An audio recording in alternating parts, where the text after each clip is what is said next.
I'm not gonna lie, this is definitely the most nervous I've been about a long drive. I've done this trip dozens of times between the Northeast and the Southeast, but never in a situation quite like this.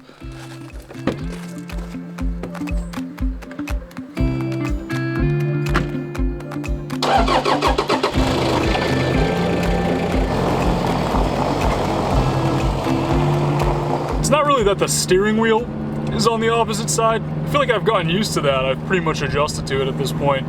It's just more that the van is pretty old and, you know, things could and likely will go wrong. And then on top of that, I don't really have any tools with me. Won't really be able to do too much troubleshooting. I'm just kind of taking the risk right now and just kind of hoping and praying that I am able to get down to Florida and then kind of go from there. So this is kind of the ultimate test, and that's not to say that Derek and Northeast Auto Imports, like, they did their due diligence with this. They drove it for hundreds and hundreds of miles, took it all the way up to Maine. I've been driving it around for the last 4 or 5 days, and it's felt okay so far, but a long drive like this, anything can happen, guys. And my goal for the day is actually to try to get as far as possible, ideally to like Virginia. My plan is to actually visit with one of my good friends in Tennessee for a few days this weekend. Haven't seen him in a few years. Actually, you guys have met him. Some of you guys that have been following along for a really long time will probably remember him. He was in a video in the past, and that was the last time I saw him. So I'm really looking forward to that and being able to see him.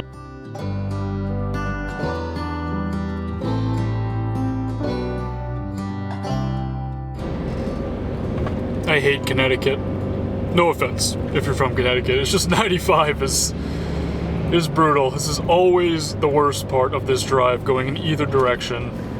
Always get some traffic as you get close to New York City, or even just randomly all along 95 in Connecticut. It's been a long morning, but I am about to hit the Tappan Zee Bridge and hit New York, and then kind of start making my way inland towards Pennsylvania. So usually things tend to clear up once you head towards 81, and then make my way towards Tennessee.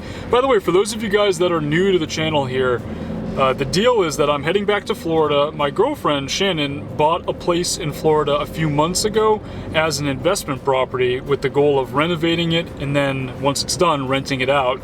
And that's kind of what our goal is for the winter. We figured, you know, while we're working on the renovation of that house, it'd be a really good place to just park this van in the driveway for a couple of months, renovate the van as well, restore it, and then get it ready for the road. Our goal is to hit the road in the spring, and then we're going to be full timing out of this van from that point on. So that's kind of what's going on right now. I just got to get back to Florida. It's going to take a while.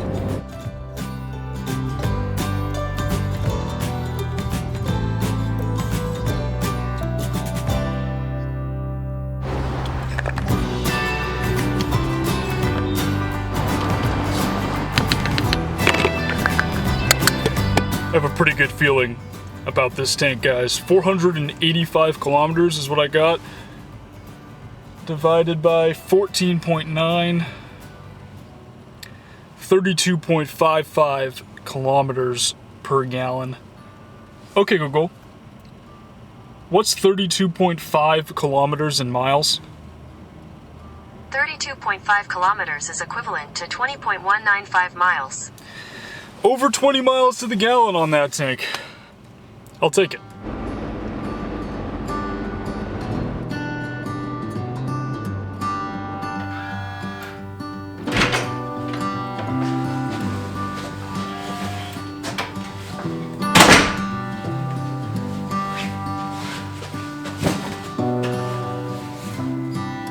Stayed at this hotel when I was on my way up to see the van for the first time. And I'm pretty sure this is the exact same room that I was in last time. I had a weird feeling that that was going to happen. I don't really know how, but I decided to park right there for this exact reason. I just like being able to see the van all night. You can check in on it, make sure it's doing okay. It does feel kind of dumb having a camper parked in the parking lot of a hotel and then spending money on a hotel room. I did have a bunch of reward points though, which I was able to use. I had my own rewards points this time, so I guess it worked out okay. And I just feel like it's the safer call, guys. Like I said in the last video, like, sleeping in that van, there's probably a lot of mold going on from all the water damage, years and years of water damage. and you can actually see some mold like underneath the bed area and stuff. Like, I don't know if it makes a lot of sense to expose myself to that. I've already been breathing that in all day today as I've been driving. I did bring a bunch of bedding and pillows and everything, so I can sleep in there if I need to. Heaven forbid I have some sort of issue or something like that on the way down here, but I'm going to try to avoid it if I can, just as a precaution, and we'll see what happens. Who knows? Maybe I change my mind over the next couple of days as I keep driving. Like, I really want to take that thing on some back roads and find a really awesome campsite, so maybe when I do get down to the south, down to Georgia or something like that, I'll change my plan here. But as of right now, hotel room is how it's going to work, and then tomorrow I'm going to get up first thing in the morning, head towards Tennessee, and stay with my friend in Tennessee for a couple of days. Is it bad that I left the curtains slightly cracked like that so that I could see the van every time I woke up sporadically throughout the night? Yeah, I'm in love, and I don't care who knows it.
Big day today.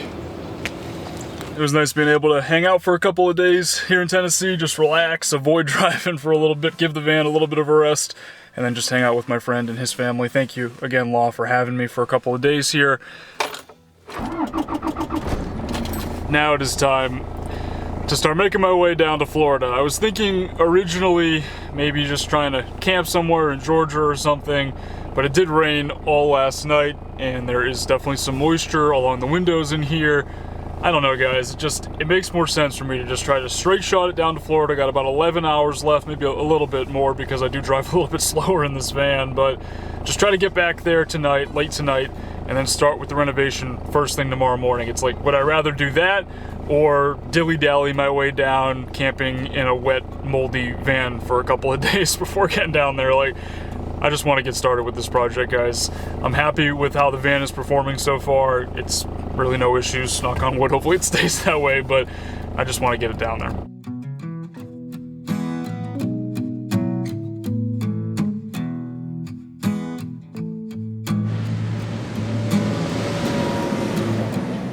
In South Carolina now, almost in Georgia, making some pretty good timing.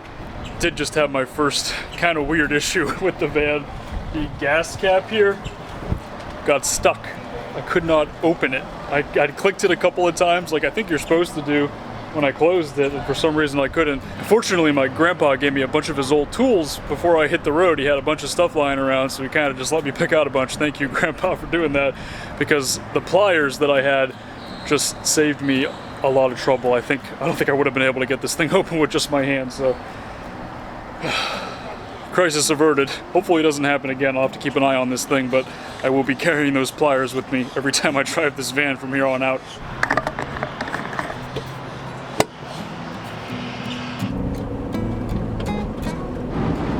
Welcome to Georgia.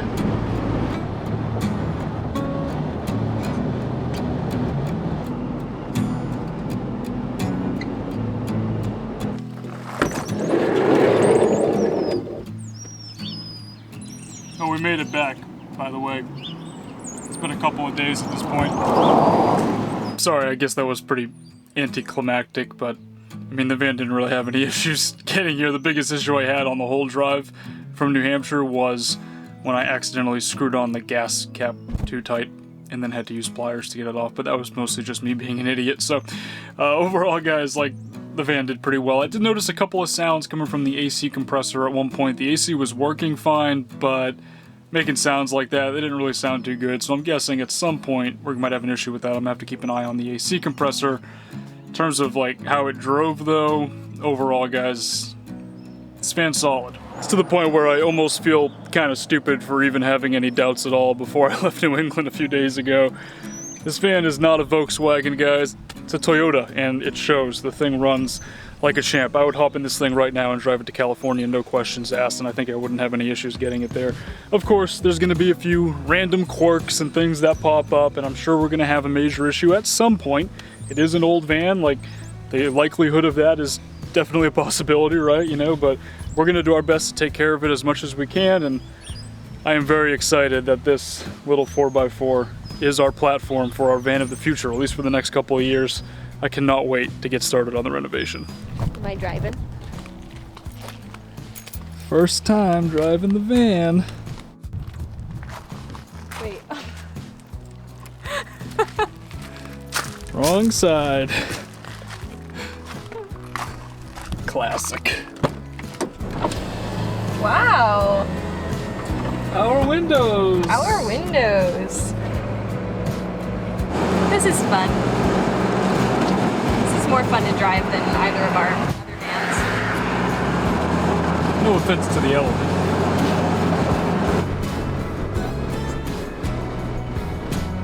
I'm enjoying our new little dinette that probably won't be here forever, but it's real nice for sitting and eating. First meal in the new van. Let's eat.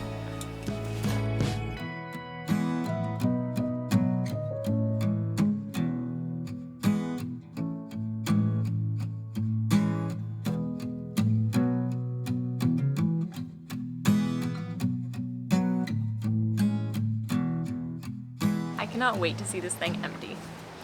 That is the plan, guys. We are going to take apart this interior, disassemble it, not demo it though. We're going to try to preserve as much of the old camper as we can in here and find out what's underneath it. It's probably going to be an adventure. I'm a little scared. That'll all be part of the next one though. Thanks for watching, guys. We'll talk to you all in that one. See you on demo day. What do you think you're doing? I'm driving. No, I'm driving back. No, I got We here agreed. first. What? You drove all the way here from New Hampshire. We won't be fighting over who gets to drive for long. Because it'll just be me who's driving. No.